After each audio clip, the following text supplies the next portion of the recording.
دوستو یہ سال 1920 کے آس پاس کی بات ہے کہ جب فرسٹ ورلڈ وار لگ بھگ ختم ہو چکی تھی اور ساتھ ہی ختم ہو چکی تھی مسلمانوں کے اتہاس کی سب سے عظیم الشان سلطنت، مطلب کہ سلطنت عثمانیہ ترکی کے، جس کی زمین سے ہی 700-800 سال پہلے نہ صرف اس سلطنت نے جنم لیا تھا بلکہ جو ہمیشہ ہی اس سلطنت کا گڑھ رہا تھا، وہ بھی اب ایک نئے لیڈر مطلب کہ کمال اتاترک کی لیڈرشپ میں ایک نئے چھوٹے آزاد اور سیکولر دیش کے طور پر ابھر چکا تھا۔ سلطنت تو آفیشیلی 1922 میں ہی ختم ہو چکی تھی اور آخری سلطان محمد کو بھی گدی سے اتار ہی دیا گیا تھا،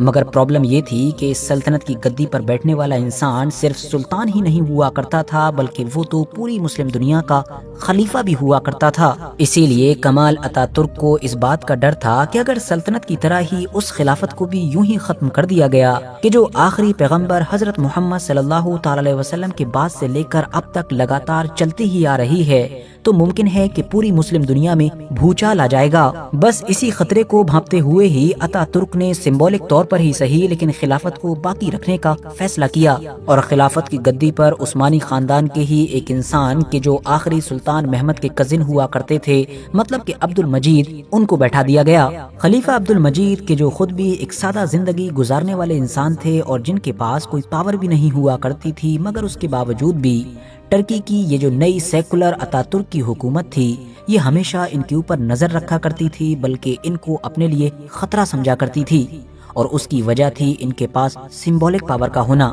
دراصل دوستو، اسلام کے اندر خلیفہ کا کانسیپٹ یا پھر یہ جو خلیفہ ہے، اس کا مطلب ہی ہوتا ہے ریپرزینٹیٹیو، مطلب کہ اترادھیکاری۔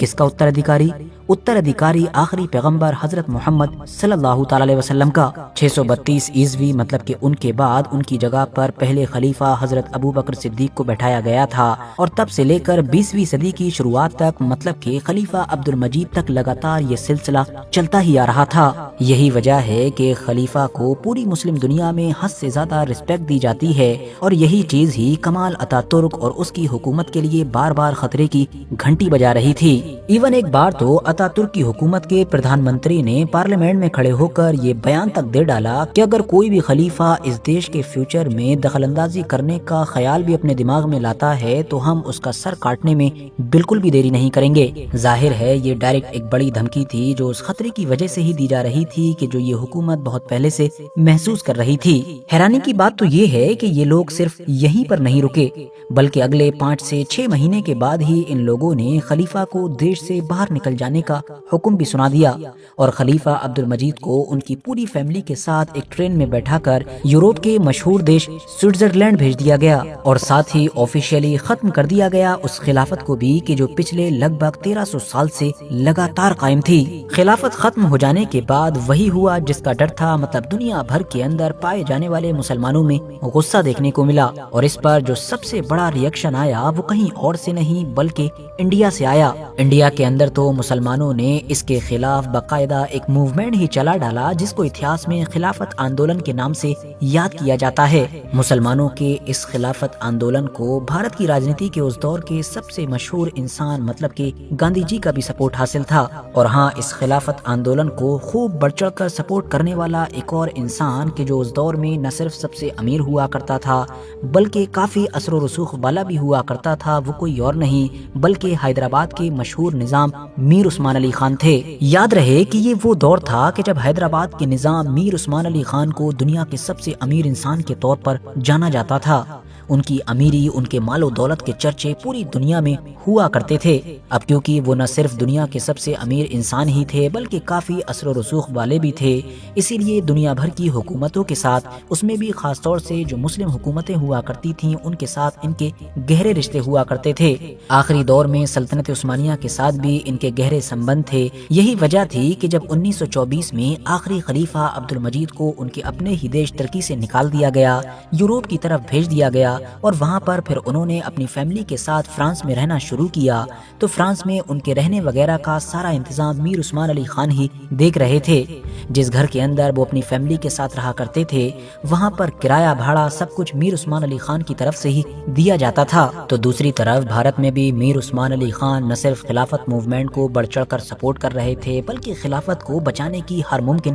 کوشش بھی کر رہے تھے۔ اب کیونکہ ترکی کے حالات تو ایسے ہو چکے تھے کہ وہاں پر یہ سب کچھ ممکن نہیں نہیں تھا تو اسی بیچ ایک نئے آئیڈیا کا جنم ہوا، اور وہ آئیڈیا یہ تھا کہ کیوں نہ خلافت کو بھارت میں بچایا جائے، وہ بھی بھارت کے حیدرآباد کے اندر۔ دراصل بات یہ تھی کہ بھارت کے اندر خلافت موومنٹ کو شروع کرنے والے جو چند بنیادی لوگ تھے ان میں سے ایک شوکت علی بھی تھے۔ شوکت علی نے ہی میر عثمان علی خان کو یہ مشورہ دیا کہ کیوں نہ عثمانی خاندان سے اس دوستی کو رشتہ داری میں بدل دیا جائے۔ مطلب یہ ایک ایسا منصوبہ تھا کہ جس میں صرف ایک شادی کے ذریعے سے نہ صرف عثمانی خاندان اور حیدرآباد کے نظام کے بیچ گٹھ جوڑ مضبوط ہو جاتا، بلکہ جو خلافت کا فیوچر تھا جو ابھی تک ڈارک نظر آ رہا تھا وہ بھی بدل سکتا تھا، وہ بھی بالکل ایک نئے انداز کے ساتھ۔ منصوبہ سب کو کافی پسند آیا، اسی لیے فوراً عمل کیا گیا، اور آخری خلیفہ عبد المجید کی جو ایک بیٹی تھی مطلب کہ در شہوار، ان کی شادی حیدرآباد کے نظام میر عثمان علی خان کے سب سے بڑے بیٹے اعظم جاہ، جو آگے جا کر میر عثمان علی خان کے وارث بھی بننے والے تھے،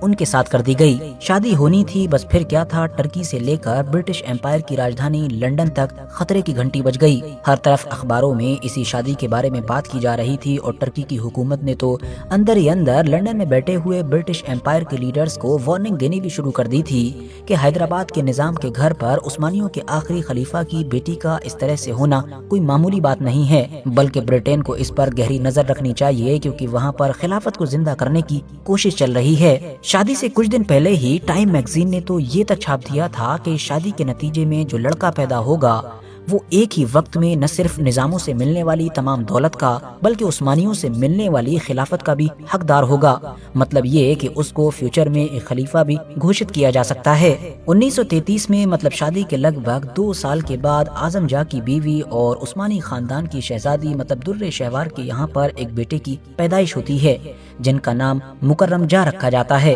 مکرم جاہ کا جنم تو ویسے فرانس کے اندر ہوا تھا، لیکن ان کی پوری پرورش ہندوستان کے اندر ہوئی تھی۔ 1947 میں جب بھارت کو آزادی ملی، انڈیا پاکستان کا بٹوارا ہوا، اور ہاں ساتھ ہی میں 1948 میں جب حیدرآباد کی پوری ریاست بھی انڈیا کے ساتھ مرج ہو گئی، انڈیا میں اس کا ولے ہو گیا، تو مکرم جاہ بھی اسی دور میں فرانس چلے گئے تھے۔ اب آپ لوگ سوچ رہے ہوں گے کہ آخر اس کے بعد خلافت کا کیا ہوا؟ تو دوستو ویسے تو یہ راز اتہاس کے پنوں میں کہیں گم ہی ہو گیا تھا، اگلے کئی دشکوں تک اس کے بارے میں کسی کو کچھ بھی نہیں پتا تھا، مگر تبھی اچانک سے 21ویں صدی کی شروعات میں ایک سیکریٹ دستاویز کی مدد سے بڑا خلاصہ ہوا۔ دراصل آسٹریلیا کے رائٹر جان زبرزیکی نے اپنی کتاب دی لاسٹ نظام کے اندر ایک خط، ایک لیٹر کا حوالہ دیتے ہوئے بڑا دعویٰ کیا۔ ان کے مطابق ان کو برٹش لائبریری کے پرانے دستاویزوں میں ایک ایسا لیٹر ملا کہ جس سے یہ پتا چلتا ہے کہ آخری خلیفہ عبد المجید نے اپنی ایک وصیت لکھوائی تھی، جس وصیت کو بعد میں برٹش امپائر سے چھپانے کی بھی بھرپور کوشش کی گئی تھی۔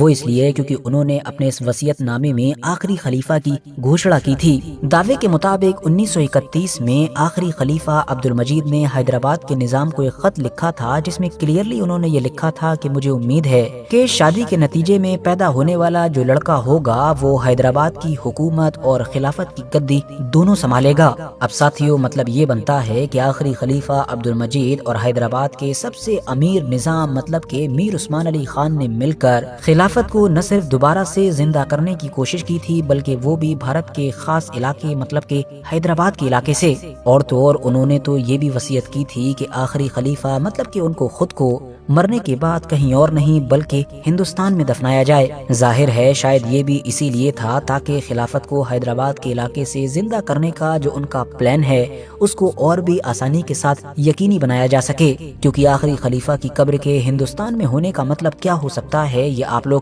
اچھی طرح سے جانتے ہیں۔ اس کے بعد پھر ہوتا یہ ہے کہ سال 1944 میں ایسے وقت میں اور ایسے حالات میں خلیفہ عبد المجید کو فرانس کے مشہور شہر پیرس میں دل کا دورہ پڑتا ہے کہ جب سیکنڈ ورلڈ وار اپنے پیک پر تھی۔ اس دل کے دورے کی وجہ سے ہی ان کی وفات بھی ہو جاتی ہے، کیونکہ ہر طرف خطرناک جنگ چل رہی تھی، تو ان کی باڈی کو پیرس سے ادھر ادھر کہیں بھی ٹرانسفر کرنا بھی بہت مشکل ہو چکا تھا۔ دوسری طرف ہندوستان میں بھی راجنیتک حالات پوری طریقے سے بدل چکے تھے، کیونکہ انڈیا پاکستان کے بٹوارے کی مہم کے جو اب کافی آگے بڑھ چکی تھی، اس کی وجہ سے ہندو مسلمانوں کے بیچ نفرت، دنگے فساد کافی بڑھ چکے تھے۔ حیدرآباد کی ریاست کو ایسے ماحول میں یہ بالکل بھی سوٹیبل نہیں لگا کہ آخری خلیفہ عبد المجید کی باڈی کو بھارت کے حیدرآباد میں لایا جائے، جس کے بعد خلیفہ عبد المجید کی فیملی کی طرف سے ان کی باڈی کو ٹرکی بھی لے جانے کی کوشش کی گئی، لیکن ٹرکی کی حکومت نے بھی انکار کر دیا۔ نتیجہ یہ ہوا کہ ان کو پیرس میں ہی دفنا دیا گیا۔ حالانکہ لگ بھگ 10 سال کے بعد پھر 1954 میں ان کی باقیات کو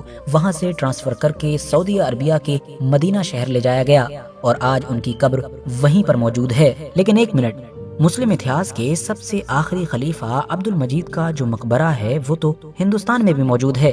جی بالکل آپ صحیح سن رہے ہیں، مہاراشٹرا اسٹیٹ کا جو اورنگ آباد ضلع ہے، وہاں کا ایک خاص علاقہ جو خلد آباد ہے، جہاں پر بہت سارے صوفی بزرگوں کی قبریں موجود ہیں، وہاں کی ایک پہاڑی پر آپ لوگوں کو ایک بڑا ہی چھوٹا اور خوبصورت سا مقبرہ دیکھنے کو ملے گا، جس کے گنبد کو دیکھ کر ہی یہ اندازہ لگ جاتا ہے کہ یہ ٹرکی سے انسپائر ہے، مطلب کہ ٹرکش ڈیزائن ہے۔ مگر حیرانی کی بات یہ ہے کہ یہ خوبصورت مقبرہ اندر سے خالی ہے، مطلب اس کے اندر جو قبر ہے یا جو قبر کی جگہ ہے وہ پوری طریقے سے خالی پڑی ہوئی ہے۔ وہ اس لیے کیونکہ کسی دور میں جب یہ علاقہ حیدرآباد کی ریاست کے انڈر میں آیا کرتا تھا تو اس کو بنایا ہی اسی ارادے کے ساتھ گیا تھا کہ اس کے اندر فیوچر میں آخری خلیفہ عبد المجید کو دفن کیا جائے گا۔ لیکن جیسا کہ ہم پہلے ہی جان چکے ہیں کہ ان کی موت کے وقت کیسے حالات تھے اور ان حالات کی وجہ سے ان کو کبھی یہاں پر دفنایا ہی نہیں جا سکا۔ اسی کے ساتھ خلافت کے آخری دور کی ہماری یہ کہانی بھی یہیں ختم ہوتی ہے۔ ویڈیو اگر انفارمیٹیو لگی ہو تو لائک کرنے کے ساتھ ساتھ دوستوں کے ساتھ ضرور شیئر کریں، اور ایسے ہی نالجیبل اور ہسٹوریکل ویڈیوز ہمیشہ دیکھنے کے لیے ہمارے اس چینل کو سبسکرائب کرنے کے ساتھ ساتھ بیل آئیکن کو ضرور پریس کریں۔